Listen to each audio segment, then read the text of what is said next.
But first, statistics and more statistics. You could argue that football is drowning in them. Every second of the game, every element of a player's performance is measured by statistics.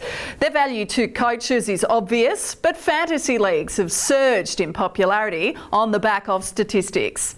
Champion Data supplies all of the AFL stats, and game day is a high-pressure experience.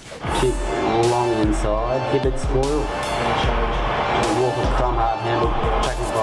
Stats are obviously an integral part of the game. It gives you a good indication on your key areas that you want to work on, and I guess it's a good form of feedback for yourself to see, I guess, where you're at. We get a live feed from Champion Data during the game, and that'll come into the coach's box, and we can review the statistics basically live. So as the kicks happen out on the field, we get the feed through to the box. So we generally have 10 people working on the one game. We've got a game caller who basically does a statistical commentary of the game over the phone to Melbourne. In our bunker there, we've then got a back caller who's watching footage live from the TV to make sure we don't miss anything if our vision's obscured or something like that.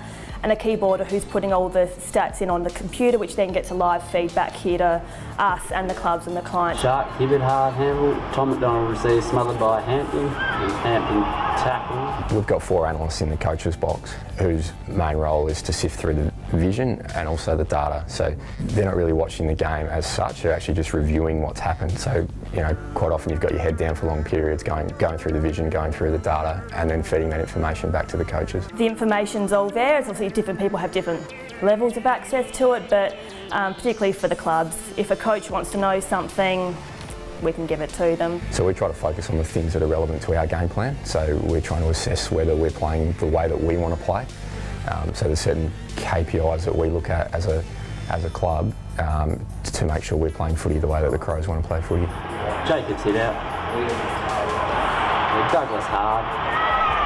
Kick ineffective, clearance behind. We obviously get a lot of data that comes through. At quarter time or half time, we obviously just sift that down to the real basics for the players. So there'll only be a couple of indicators that we'll pass on to them, and that'll just be the key things that we want to get out of that game.